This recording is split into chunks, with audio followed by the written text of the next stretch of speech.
Dalam diri kami Tuhan, ada miliaran sel Tuhan.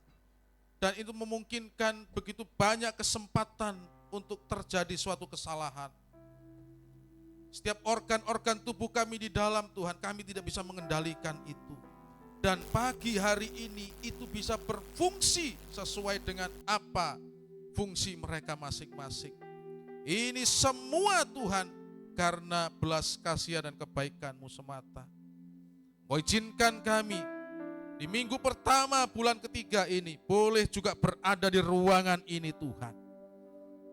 Itu juga karena kemurahan-Mu semata. Terima kasih Tuhan. Terima kasih untuk sekitar 60 hari di tahun 2024 ini kami boleh berada tetap di lingkaran kasih karunia-Mu.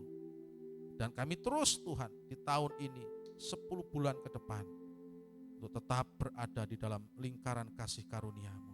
Hari demi hari hidup oleh karena belas kasihan-Mu Tuhan.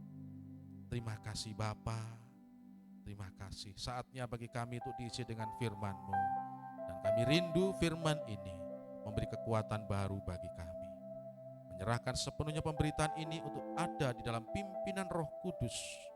Begitu juga dengan hamba-Mu, siap untuk mengabarkan firman ini dengan otoritas, hikmat, dan kuasa yang Engkau anugerahkan atas kehidupan hamba-Mu. Di dalam nama Tuhan Yesus Kristus kami berdoa dan siap dengar firman Tuhan. Mari yang percaya bersama-sama katakan amin. Baik, haleluya. Terima kasih teman-teman. Saudara pahami dan ketahui bahwa jika hari ini kita ada itu semua karena belas kasihan Tuhan saudara. Ketika nyanyi pujian ini sempat saya terharu ketika mendengar syair-syairnya saya nyanyikan. Kenapa? Di dalam tubuh kita ini saudara itu ada miliaran sel.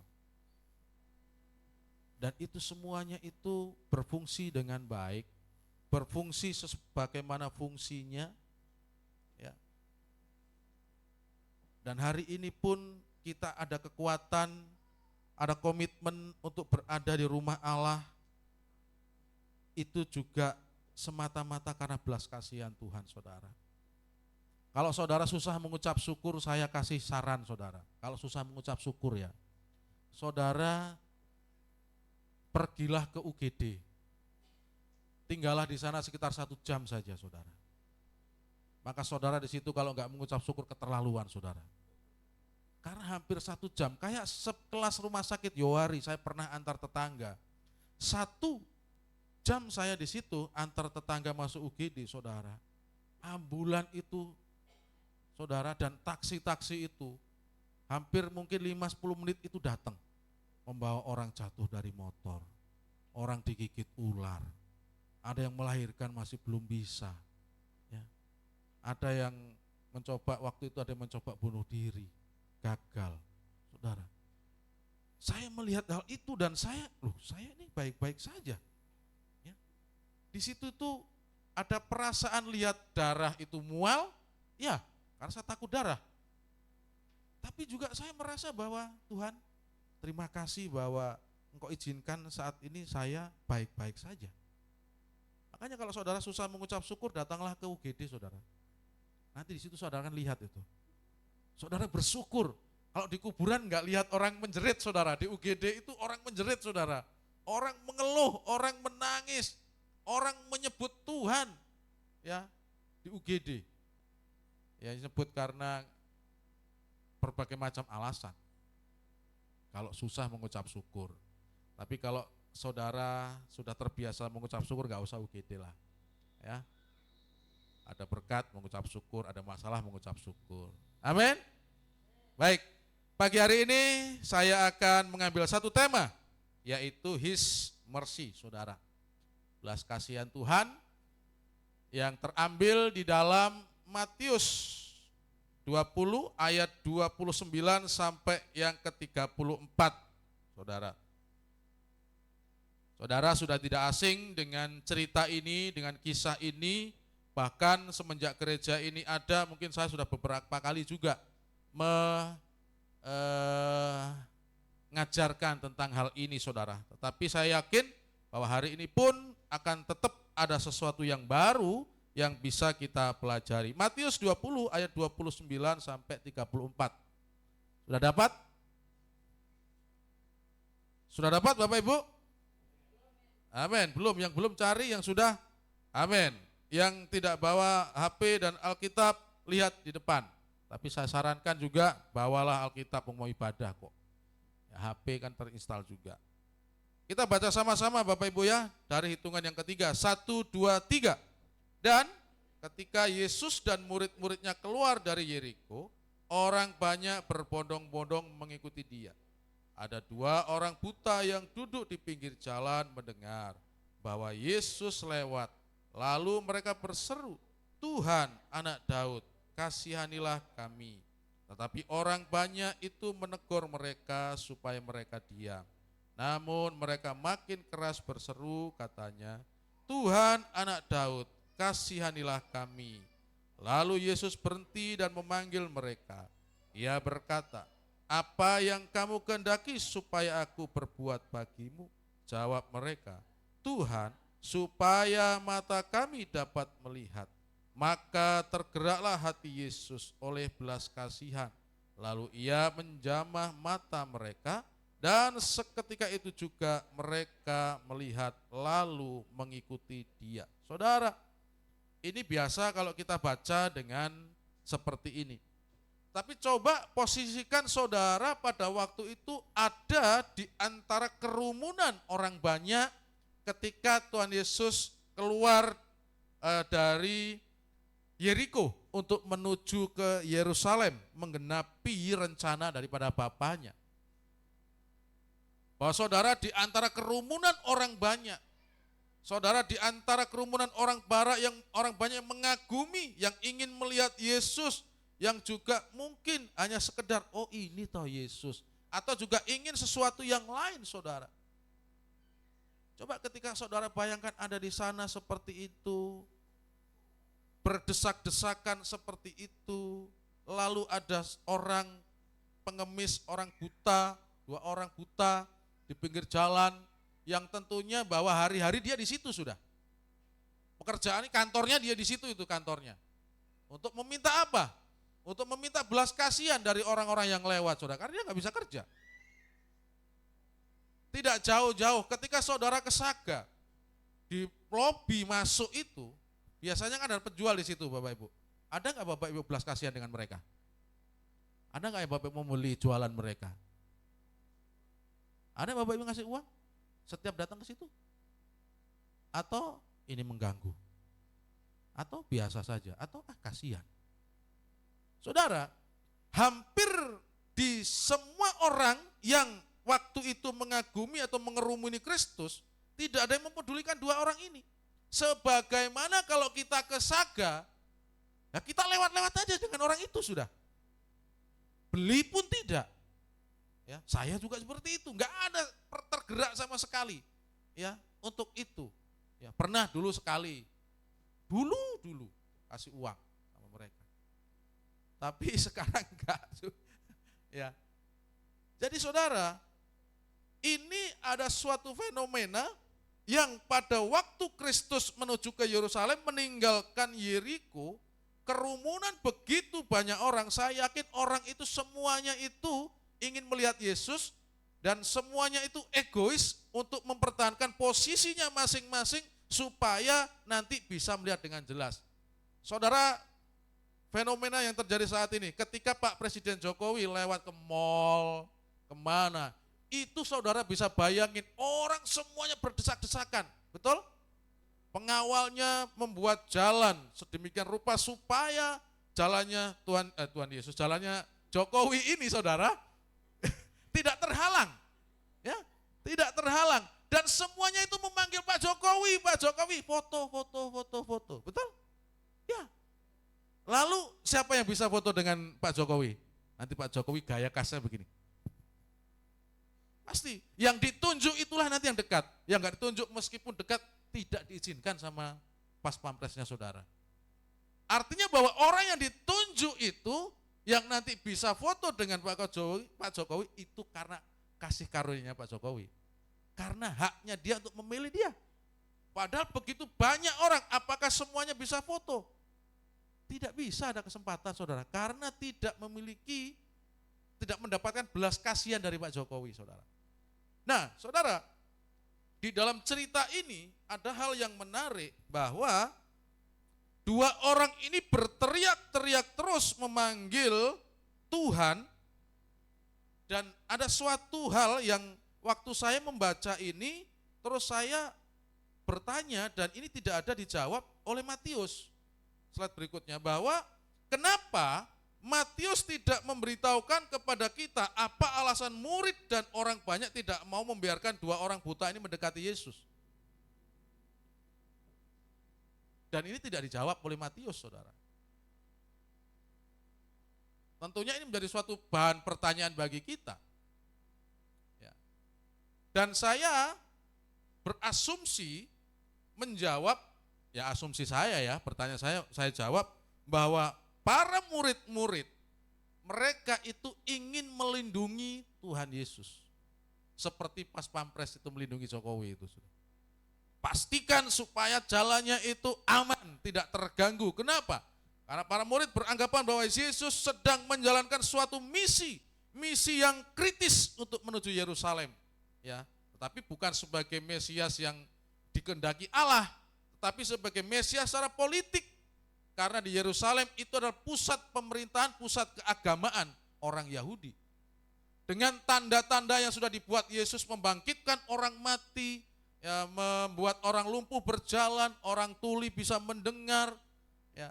Mereka yakin bahwa Yesus ke Yerusalem ingin memproklamirkan bahwa dia sebagai Mesias, penolong bangsa Israel secara politik. Untuk itulah bahwa dia berusaha supaya perjalanan Yesus ini tidak terganggu, saudara. Aman-aman saja.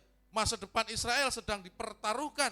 Jadi tepat sesuai dengan waktunya supaya tidak terganggu dengan orang-orang yang tidak penting. Ya, ia orang yang penting dengan tugas yang menentukan. Ini pikiran-pikiran yang mungkin saya analogikan ya. Ia tidak punya waktu untuk orang miskin dan susah. Ini anggapan pikiran murid-muridnya. Enggak ada ini untuk orang buta, untuk orang-orang susah nih. Pokoknya Kristus harus. Ya. Kenapa? Karena bahwa mereka masih beranggapan dan Kristus itu adalah Mesias secara politik, saudara. Yang akan membebaskan bangsa Israel dari penjajahan Romawi. Dengan kuasa-kuasa yang sudah dia ikuti sekitar 3 tahun. Saudara. Ya. Dan mereka juga berpikir bahwa untuk datang kepada Kristus, kepada Yesus harus melalui prosedur. Prosedurnya apa? Bahwa orang-orang itu harus datang izin kepada murid-muridnya dan murid-muridnya nanti yang akan Kristus ini mau ketemu. Disaring dulu, saudara. Seperti halnya ya kalau mau ke istana kan disaring dulu apa kepentingannya. Bisa saja nanti prosedurnya orang buta ini harus ngomong ke Natanael baru ngomong nanti kepada Yohanes baru ngomong ke Petrus, baru di Petrus dipikir, kayaknya nggak perlu dengan Yesus ini, dengan kita aja cukup, selesai. Atau pada Petrus, bisa ini, harus ketemu Yesus, disaring. Ada prosedur-prosedur tertentu. Tetapi kita bisa melihat di sini saudara bahwa apa yang terjadi saudara, itu bukan seperti itu. Ada begitu banyak memang hari-hari ini juga gereja membuat prosedur-prosedur supaya orang itu bisa bertemu dengan Tuhan. Aturan-aturan dibuat. Tadi sebelum ibadah saya sudah diskusi dengan Bunda bahwa perkembangan zaman dan liturgi di dalam menyembah Tuhan dalam ibadah itu kita tidak bisa membatasi. Tetapi esensi atau yang terutama di dalam ibadah yaitu tentang Tritunggal itu tidak boleh bergeser. Tetapi liturgi kita menyembah, liturgi ibadah. Apakah misalkan firman Tuhan ditaruh di awal, baru setelah itu pujian penyembahan. Itu menghalangi kehadiran Tuhan? Tidak, saudara. Atau semua pujian persembahan semua terus habis itu firman diterakis, habis firman langsung ibadah selesai. Juga enggak masalah, saudara. Atau ibadah tanpa musik meskipun sudah ada. Apakah itu menghalangi kehadiran Tuhan? Tidak, saudara. perkembangan zaman dengan teknologi yang ada tidak salah dipakai untuk menyembah Tuhan, untuk ibadah tidak salah. Karena ini sudah zamannya, saudara. Tetapi esensi daripada kita menyembah dan doktrin inti daripada kekristenan adalah Tritunggal, tidak boleh bergeser. Itu saja. Saudara, beberapa minggu yang lalu ada seorang pemuda datang ke rumah. Dulu itu pernah menjadi anggota BCG di sini. Dia datang ke rumah dan kami kaget karena sudah lama. Lalu dia sharing, Pak Gembala, saya mau diskusi. Ini yang membuat saya itu tertekan dan saya tidak bisa tidur. Apa? Dia ceritakan, saudara. Dia ceritakan bahwa dia pacaran dengan seorang muslim. Lalu dia jatuh di dalam dosa dan akhirnya punya anak, saudara. Dan keluarga dari si perempuan ini menuntut dia untuk masuk ke dalam kepercayaan si wanita ini. Dan saat itu karena dia dikerumuni oleh keluarga besar, dia sendiri, saudara, tertekan dan takut. Lalu dia diajaklah ke rumah ibadah mereka untuk mengucapkan itu, saudara. Paham ya? Di rumah ibadah itu. Dan dia tertekan dan dia takut, merasa jiwa terancam, dia mengucapkan itu, saudara. Lalu setelah mengucapkan itu, beberapa hari kemudian, dia itu merasa bahwa dia sudah mengkhianati Yesus. Sudah mengkhianati Yesus dan dia nggak bisa tidur, saudara. Lalu dia datanglah ke rumah. Ya untungnya masih ingat Tuhan, hamba Tuhan gitu ya. Karena tidak pernah ibadah, mungkin yang dikenal ya hamba Tuhan kampungan ini aja, Pak Dodi ini aja yang saya akan diskusi, mungkin begitu. Ya enggak. Jadi waktu itu saya pakai celana pendek aja, saudara. Lalu dia, kalau saya deketin, saya pegang punggungnya. Saya bilang, di Alkitab itu ada orang yang juga pernah seperti kamu alami. Itu Petrus. Itu Petrus itu menyangkal. Yesus ada di depannya, dia sangkal. Dia ada dalam tekanan itu karena ketakutan yang ada. Lalu ketika Petrus bertobat, apakah Tuhan tolak? Saya bilang, enggak. Ketika Petrus bertobat, di Lukas dikatakan ketika tatapan mata Petrus dengan Tuhan Yesus tertuju, Petrus langsung nangis terseduh-seduh. Yang dilihat Petrus bukan tatapan mata karena kemarahan Kristus, tetapi karena belas kasihan Kristus. Aku sudah katakan bahwa kamu akan menyangkal. Aku sudah katakan bahwa kamu ini lemah, kamu harus bangkit, harus bangkit. Setelah kamu nanti kalau memang bangkit ini, kuatkanlah teman-temanmu. Itu yang diingat oleh Petrus, lalu dia terseduh-seduh, dia bertobat, saudara. Dan ketika saya katakan seperti itu, dia meneteskan air mata, saudara. Kayaknya itu memang beban yang sangat berat bagi dia, karena sudah, kalau dia mengucapkan itu kan berarti dia menyangkal tentang Kristus, kan begitu. Ya. Lalu saya katakan, sepanjang kamu mau datang dengan hancur hati dan datang kepada Tuhan, dan berjanji untuk tidak mengulangi akan hal itu, Tuhan terima. Jadi setelah ada pencerahan malam hari ini, ketika kau ada dalam tekanan itu lagi, kau sudah tahu, kau nggak boleh menyerah itu lagi. Saya bilang. Jadi kau harus lawan itu, dan itulah resiko. Karena dosa itu membawa dampak yang tidak baik. Ini kan akibat apa yang kau lakukan, saya katakan. Dan ini resiko dan kau harus tanggung itu. Lalu kami berdoa, harusnya saudara, itu dia datang itu antara Kamis kah? Minggunya itu harusnya dia nikah secara beda, secara hukum mereka. Saya bilang, kalau kamu ngikutin dan nikah dengan situ, kamu tetap berzina di hadapan Allah. Jadi saran dari saya adalah tunda pernikahan itu. Sepaham dulu, dan puji Tuhan dia ikutin itu, saudara. Lalu dia ambil sama keluarganya, datang, dan terjadi kesepakatan ditunda. Sampai sekarang belum. Saya bilang, nanti yang akan menjalani keluarga ini kamu dengan istrimu, bukan keluarga besar. Jadi kamu harus sekata dulu, seiman dulu, saya bilang. Memang susah, saudara, ini orang Bugis, saudara. Ya, keluarga besarnya ya tahu sendirilah. Dan waktu itu dia mau mengajak saya datang ke rumahnya ini, weh jangan ajak pendeta, saya bilang.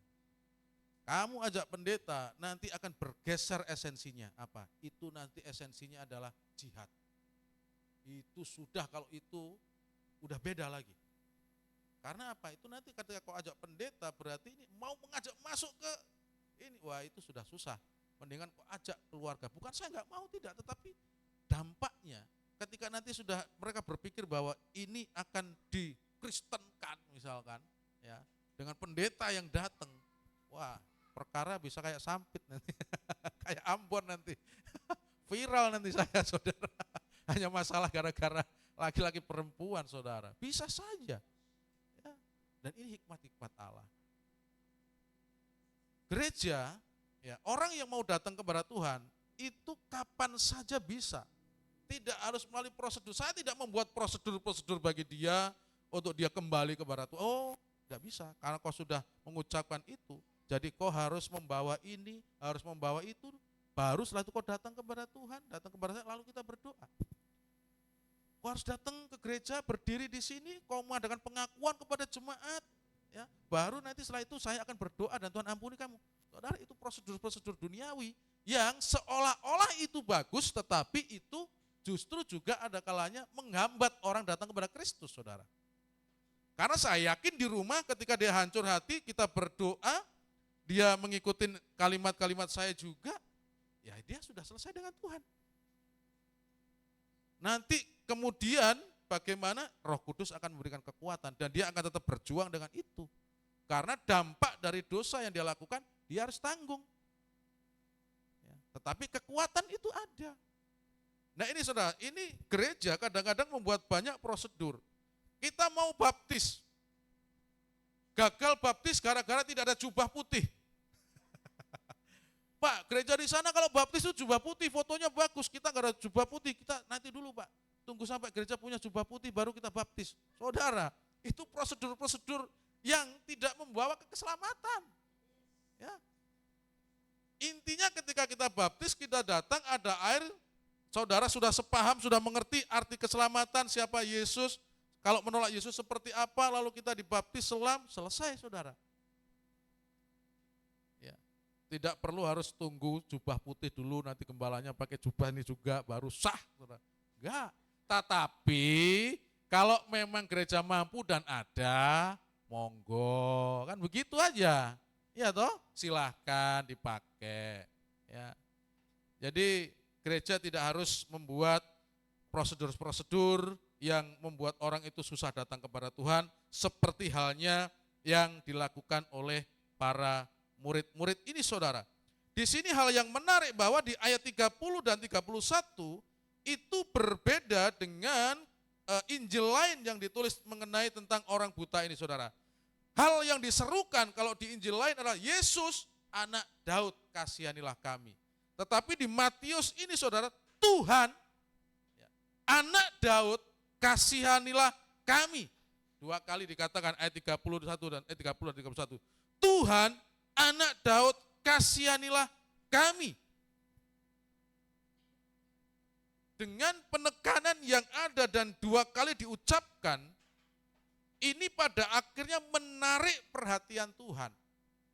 Akhirnya di antara orang yang berseru berhimpit-himpitan dengan Tuhan, Tuhan akhirnya telinganya, ya, hatinya, pikirannya tertuju kepada suara ini. Ini seruan yang murni ini.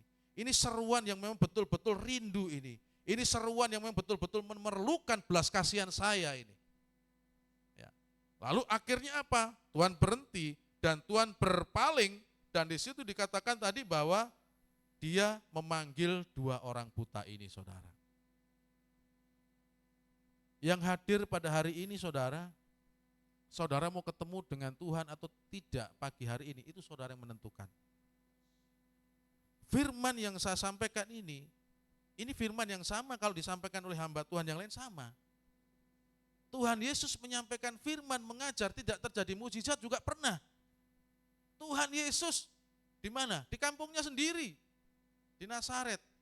Tidak bisa melakukan mujizat karena apa? Orang nggak percaya saudara. Ya.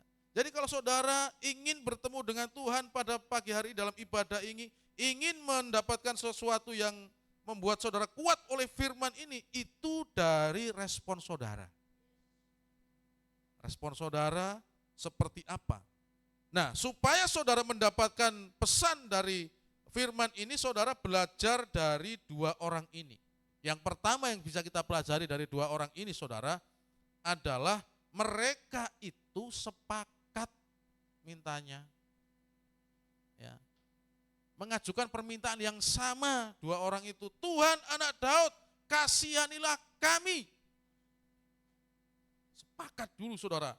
Dan ini selaras dengan Matius 18 ayat 19 dikatakan di situ, dan lagi aku berkata kepadamu, jika dua orang daripadamu di dunia ini sepakat meminta apapun, juga permintaan mereka itu akan dikabulkan oleh Bapakku yang di surga. Jadi apapun pergumulan, apapun masalah yang ada saudara, untuk supaya Tuhan mendengarkan seruan daripadamu, maka bersepakatlah dengan seisi rumahmu. Suami istri bersepakat dulu. Dengan anak-anak bersepakat dulu. Gereja ini pun juga kalau kita berseru, kita bersepakat dulu saudara. Bersepakat untuk meminta hanya kepada Tuhan. Ya, bukan sudah minta kepada Tuhan lalu meminta kepada ilah-ilah lain. Masih datang ke orang-orang pintar lagi supaya manjur. Ya, salah saudara. Jadi harus bersepakat. Maka karena sepakat ini saudara, jadi permintaan ini tidak fals, dua orang ini sama yang diucapkan.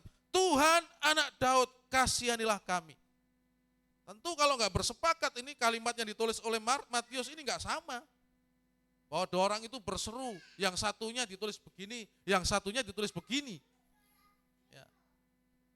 Saya yakin bahwa orang buta ini saudara juga pernah mendengar Yesus. Ya. Oleh karena dia pernah mendengar Yesus, maka dia diskusi dua orang buta ini. Kalau seandainya kita ada Yesus lewat di sini kesempatan, maka kita harus bersepakat. Tuhan Anak Daud, kasihanilah kami. Kita harus sepakat mengucapkan itu. Dua orang ini. Dan terbukti ketika Kristus lewat, sepakat yang diucapkan itu sama kalimatnya. Matius nulisnya kan begitu.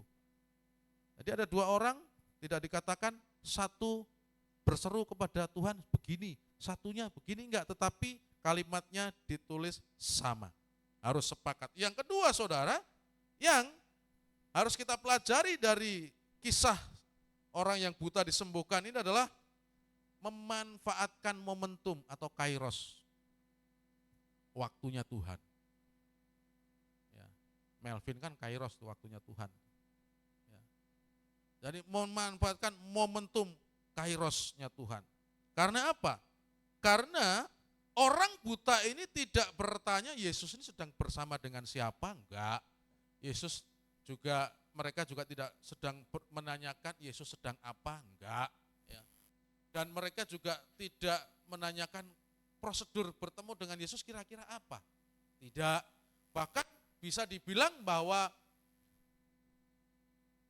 ini adalah Yesus terakhir kali lewat jalan itu. Karena setelah itu dia ke Yerusalem dan tidak kembali lagi ke jalan itu saudara. Jadi ini momentum waktunya Tuhan yang terakhir. Kalau dia melewatkan waktu itu, bisa dijadikan seumur hidupnya dia akan menjadi orang buta. Yang hanya bisa mendengar bahwa oh ayam itu kakinya dua. Ya, yang hanya bisa mendengar oh onta itu ada punuknya yang kalau di punuk itu bisa menyimpan air. Ya, oh ayam itu, onta itu kakinya 4, lehernya agak panjang. Tetapi karena dia melihat momentum, melihat kairosnya Tuhan, ya, lalu di situ dimanfaatkan dan terjadilah apa yang namanya mukjizat. Hari ini pun adalah kairosnya Tuhan, saudara. Hari ini pun adalah momentum. Kenapa? Karena kita tidak tahu besok kita masih ada atau enggak loh. Ya, kita enggak tahu saudara. Besok, lusa lagi apakah kita masih ada? Kita enggak tahu. Ataupun kalau masih ada tiba-tiba Bapak Ibu yang bertugas dipindah ke luar kota. Sudah tidak bersama dengan kita lagi di tempat ini. Jadi hari ini pun adalah kairosnya Tuhan, adalah momentum untuk itu. Nanti setelah firman ini Tuhan, saudara bisa ya berseru kepada Tuhan, meminta apa yang saudara gumulkan untuk Tuhan tolong dan Tuhan jawab saudara. Yang ketiga yang bisa kita pelajari dari orang buta ini saudara, yaitu bahwa mereka itu memohon sesuai dengan kebutuhan. Ya. Hari-hari mereka ketika ada orang lewat, yang mereka minta itu apa? Sedekah. Tuhan, sedekah untuk kami hidup. Tuhan, kami minta uang untuk makan. Tuhan, kami minta Tuhan ya, Bapak Ibu kami minta uang, sekiranya Bapak Ibu berbelas kasihan, kami hari ini belum makan. Karena mereka nggak bisa kerja. Ya, karena mereka nggak bisa kerja saudara. Jadi setiap hari mereka ada di pinggir jalan itu dengan tujuan untuk meminta belas kasihan orang, sedekah. Tetapi saudara, ketika Kristus lewat ada di situ, dia tidak minta sedekah kepada Kristus. Imannya luar biasa saudara. Apakah ketika Kristus lewat itu dia berkata, Kristus aku minta sedekah belum makan hari ini. Saudara, dia meminta sesuai dengan kebutuhan karena dia tahu yang dia minta ini orang berotoritas. Kalau yang lewat mungkin saudagar, orang-orang itu mungkin ya kebutuhannya adalah untuk makan. Tetapi karena dia sudah beriman dan percaya dengan dibuktikan dengan suaranya, Tuhan anak Daud kasihanilah kami. Karena dia tahu yang lewat ini adalah bukan orang sembarangan, imannya itu iman yang tertuju, lalu permohonannya adalah sesuai dengan kebutuhan yang ada. Apa yang diminta oleh orang buta ini saudara? Supaya dia bisa makan. Melihat saudara. Ya, supaya dia bisa melihat. Dia tidak melihat, dia tidak minta sedekah untuk makan. Ya. Jadi apa yang kita bisa, jadi kalau kita berdoa kepada Tuhan, nggak usah bertele-tele lah doanya gitu loh. Ya. Nggak usah muter-muter, apa yang menjadi kebutuhan kita, ya kita ajukan kepada Tuhan. Saatnya untuk memuji sudah ada, tadi sudah memuji Tuhan. Bersama dengan tim Present Worship kita sudah memuji Tuhan, sudah menyatakan akan kebaikan Allah, sudah menyatakan akan kebenaran, kebesaran Allah, sudah memuji tentang kekaguman kita kepada ciptaan Tuhan yang luar biasa. Dan saatnya ketika kita memohon, gak usah lagi bertele-tele deh, Tuhan sudah tahu. Saudara, fokus kepada apa yang kita butuhkan. Karena di dalam Matius 6 ayat 7 dikatakan, lagi pula dalam doamu itu janganlah kamu bertele-tele seperti kebiasaan orang yang tidak mengenal Allah. Mereka menyangka bahwa karena banyaknya kata-kata doanya akan dikabulkan. Belajar dari orang yang buta ini saudara, kita bisa ada 3 poin yang kita bisa pelajari. Sepakat, memanfaatkan momentum atau karunia Tuhan, dan meminta sesuai dengan apa yang kita butuhkan. Kalau Tuhan izinkan hari ini ada, itu Tuhan tahu kebutuhan kita saudara. Tuhan juga tahu keinginan kita, tetapi Tuhan lebih memprioritaskan kebutuhan kita daripada keinginan kita. Karena keinginan lebih banyak daripada kebutuhan, betul? Betul saudara, kalau keinginan, berbicara keinginan saat ini pun saya ingin ke Bali. Sudah hampir 3-4 tahun kan gak pernah terbang nih. Pengenlah sekali ke Jawa lah, kemana. Ini kebutuhan, keinginan saudara. Ya, Yerusalem, Bunda sudah masa saya belum kan begitu. Ya. Ini keinginan saudara, banyak. Ya. Tetapi kebutuhan itu yang menjadi prioritas kita, saudara. Jadi apa yang bisa kita belajar dari situ adalah ketika kita ingin bertemu dengan Tuhan, saudara, maka milikilah hati yang betul-betul murni ingin bertemu dengan Tuhan. Tidak usah mempedulikan prosedur-prosedur yang ada, karena Tuhan itu nggak peduli dengan prosedur-prosedur, saudara. Yang penting hati kita tertuju dan rindu kepada Tuhan, maka Tuhan saudara akan mendengarkan dan perhatiannya akan tertuju kepada kita. Ada suatu statement seperti ini, hati yang baik dengan tata cara yang salah lebih baik daripada hati yang salah dengan tata cara yang baik, karena tata cara itu kan liturgi. Ya, tata cara itu liturgi saudara. Jadi hati yang baik itu lebih baik, ya. Hati yang baik dengan tata cara yang salah itu lebih baik saudara. Karena apa? Tuhan kan melihat hati, Tuhan gak melihat tata cara saudara. Ya. Tata cara liturginya sedemikian rupa dibuat kusuk, tetapi hatinya enggak tertuju kepada Tuhan. Itu hanya sekedar seremonial. Ya, seremonial dan dipastikan saudara tidak ketemu dengan Tuhan itu. Karena hatinya sudah ngapain, aku sebenarnya enggak butuh dengan Tuhan, tapi karena liturginya sepertinya sudah kita lakukan. Dan ini pernah terjadi saudara di zaman perjanjian lama ketika Raja Hizkia memerintah kerajaan Yehuda. Hizkia ini mengadakan suatu reformasi besar-besaran di dalam pemerintahannya awal-awal saudara. Dan dia ingin mengadakan suatu Paskah, karena Paskah sudah lama tidak dilakukan oleh Hizkia saudara. Di dalam 2 Tawarik 30 ayat 1 dan 3, Bapak Ibu bisa membaca di situ. Kemudian Hizkia mengirim pesan kepada seluruh Israel dan Yehuda. Sudah tahu ya, seluruh Israel dan Yehuda, berarti kerajaan ini sudah terpecah. Ada kerajaan Israel di utara dan Yehuda. Ya.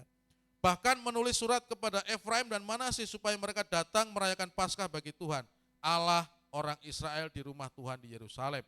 Raja bersama-sama para pemimpin dan seluruh jemaat di Yerusalem merancangkan untuk merayakan Paskah pada bulan kedua. Ingat yang besar-besar itu ya, yang tak tebalin itu. Karena mereka tidak dapat merayakannya pada waktunya, sebab para imam belum menguduskan diri dalam jumlah yang cukup dan rakyat belum berkumpul di Yerusalem. Saudara, Hizkia mengadakan suatu reformasi dan dia ingin melakukan Taurat, yaitu apa? Salah satunya merayakan Paskah.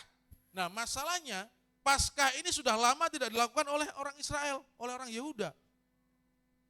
Dan timbullah suatu dua masalah yang dihadapi oleh Hizkia. Yang pertama masalah yang dihadapi adalah Paskah ini lama tidak dilakukan, sehingga tidak ada yang bersih menurut aturan agama, imam tidak, jemaat juga tidak.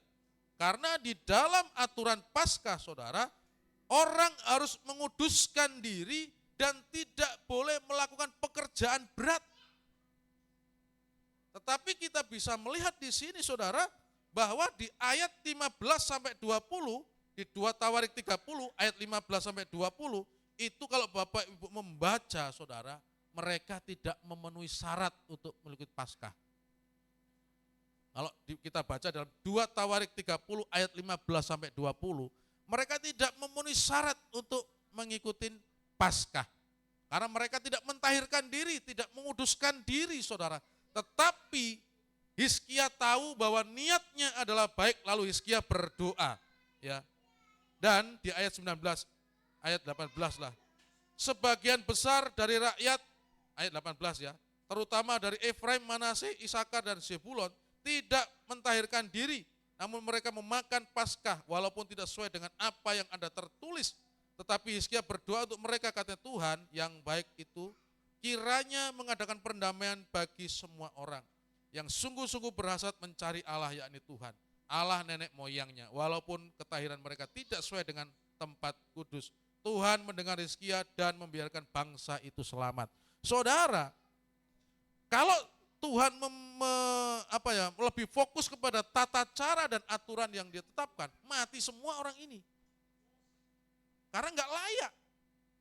Tetapi karena Tuhan melihat hati dan kesungguhan yang ada, tata caranya enggak sesuai, tetapi karena hatinya murni ingin datang kepada Tuhan, Tuhan ampuni. Masalah yang kedua yang dihadapi oleh Hizkia adalah memerintahkan Paskah dilakukan pada tanggal 14 bulan kedua tadi ya. Padahal Taurat itu, Paskah itu diperintahkan itu untuk dilakukan pada bulan pertama di tanggal 14. Kalau saudara membaca di dalam bilangan, imamat. Ya. Taurat itu diperintahkan setiap tahun di bulan pertama tanggal 14 lakukanlah Paskah. Tetapi karena melihat imam-imam belum siap, orang Lewi belum siap, masyarakat belum siap, dan belum berkumpul surat baru diedarkan, lalu Hizkia membuatlah tanggal 14 bulan kedua. Enggak memenuhi syarat saudara. Ya, enggak memenuhi syarat. Lihat di dalam bilangan 12 ayat 18, imamat 23 ayat 5. Dalam bulan pertama pada hari yang ke-14 bulan itu pada waktu petang, kamu makan roti yang tidak beragi sampai kepada hari yang ke-20 1 bulan itu pada waktu petang. Ini Paskah, saudara. Ayat yang ke-23 dari Imamat. Dalam bulan yang pertama pada tanggal 14 bulan itu pada waktu senja ada Paskah bagi Tuhan. Jadi perayaan Paskah yang dilakukan oleh Hizkia ini sebenarnya tidak memenuhi syarat. Orang-orangnya enggak memenuhi syarat, waktunya tidak sesuai dengan yang Tuhan tetapkan, tetapi Tuhan terima. Karena apa? Karena Tuhan tidak melihat prosedur-prosedur. Tuhan melihat hati kita datang kepada Tuhan.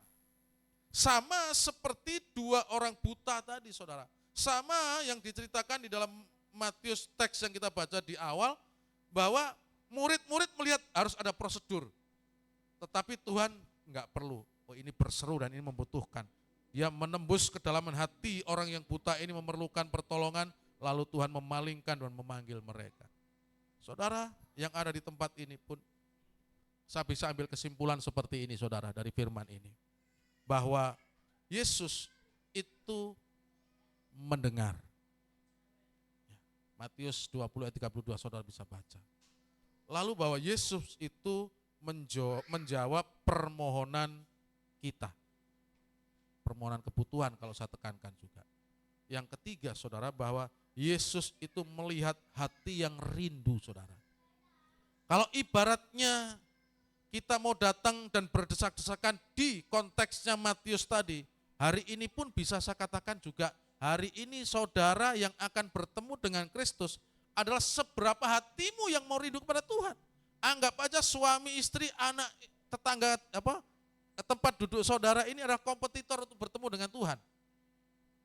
Kompetitor untuk bertemu dengan Tuhan, memohon kepada Tuhan, saudara. Ya. Kalau pada pagi hari ini setiap kita bisa bertemu, memohon dan Tuhan jawab, puji Tuhan.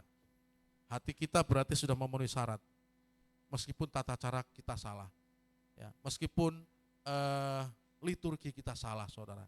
Tetapi Tuhan tidak memperhatikan itu. Tuhan lebih memperhatikan hati saudara. Saya mengundang pemain musik itu bisa ke depan, saudara. Bersama-sama Tuhan, bersama-sama pada pagi hari ini, saudara, mari kita renungkan sejenak firman yang sudah kita pelajari dari Matius ini, saudara. Bahwa Kristus berbelas kasihan kepada orang buta ini, saudara. Bukan karena mereka layak dikasihani, tidak. Tetapi karena Tuhan melihat hati daripada 2 orang ini betul-betul sungguh-sungguh mereka beriman.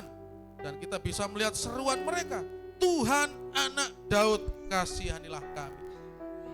Saudara, kalau hari ini saudara memiliki pergumulan, memiliki suatu tekanan proses dalam kehidupan, saudara juga bisa berseru seperti 2 orang buta ini, saudara. Tuhan anak Daud kasihanilah kami. Lalu kalau Tuhan berkata, ini aku, apa yang harus aku perbuat untuk kamu? Ajukan permohonan sesuai dengan kebutuhan saudara. Dan yakin dan imani bahwa Tuhan menjawab dan membuat mukjizat atas hidupmu, saudara.